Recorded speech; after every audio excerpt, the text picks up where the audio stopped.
Hello बच्चों, let's see this question. This is an source based question from your civics book chapter number 1 power sharing. तो यहाँ पर आपको power sharing का एक छोटा सा पोर्शन दिया हुआ है, फॉर्म्स ऑफ पावर शेयरिंग. तो आइए डिस्कस करते हैं, रीड करते हैं पहले इसको. Power is share among different organ of the government such as legislature, executive and judiciary. Power government के अलग अलग ऑर्गन के बीच में डिस्ट्रीब्यूट की जाती है. वो अलग अलग ऑर्गन है, legislature, executive and judiciary. Let us call this horizontal distribution of power because it allowed different organ of government placed at the same level to exercise different powers. अभी जो पूरा सिस्टम है जिसमें अलग अलग ऑर्गन के बीच में पावर को डिस्ट्रीब्यूट किया जाता है, इसको हॉरिजॉन्टल डिस्ट्रीब्यूशन ऑफ पावर कहा जाता है. क्यों? क्योंकि तीनों ही ऑर्गन को एक ही लेवल पर रखकर पावर को इक्वली डिस्ट्रीब्यूट किया जाता है. Such a separation ensure that none of the organ can exercise unlimited power. अब आप सोच रहे होंगे कि तीनों ऑर्गन को एक लेवल पे रखकर इक्वल पावर क्यों डिस्ट्रीब्यूट की गई है.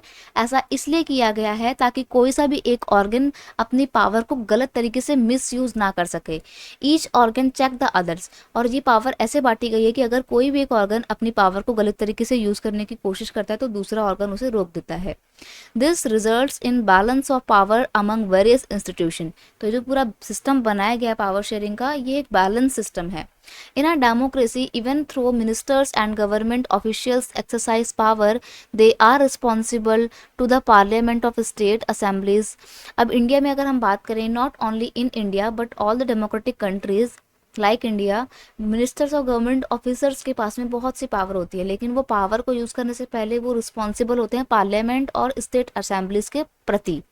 Similarly, although judges are appointed by the executive, they can check the functioning of executive or law made by the legislature.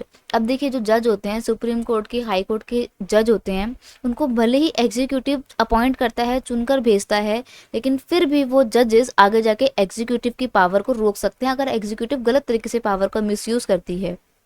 और साथ ही साथ लेजिस्लेचर के द्वारा बनाए हुए कानून अगर कॉन्स्टिट्यूशन के अकॉर्डिंग नहीं होते तो जजेस उसको भी क्या कर सकते हैं, कैंसिल कर सकते हैं.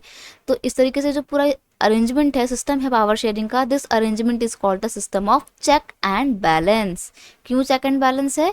क्योंकि अगर कोई ऑर्गन गलत तरीके से पावर यूज करता है तो दूसरे ऑर्गन उसे रोक देते हैं और तीनों को एक ही लेवल पे रख के इक्वली पावर बांटी गई है, इसलिए बैलेंस सिस्टम है ये. राइट. क्वेश्चन है, why is horizontal form of power sharing also called a system of check and balance. अब horizontal form of power sharing को system of check and balance क्यों कहा जाता है? तो देखते हैं answer. In horizontal distribution of power sharing, power is share among different organ of the government like legislature, executive and judiciary. Due to the placement of these three levels of government at the same level, this system is also known as system of check and balance. क्योंकि power को equally distribute किया गया है government के अलग अलग organ के बीच में और ये तीनों ऑर्गन को एक ही लेवल पे रखा गया था, और क्योंकि इन तीनों को एक ही लेवल पे रखा गया है, प्लेसमेंट की गई है, इसलिए इस पूरे सिस्टम को हम बोलते हैं check and balance system. I hope you understood it well. Best of luck.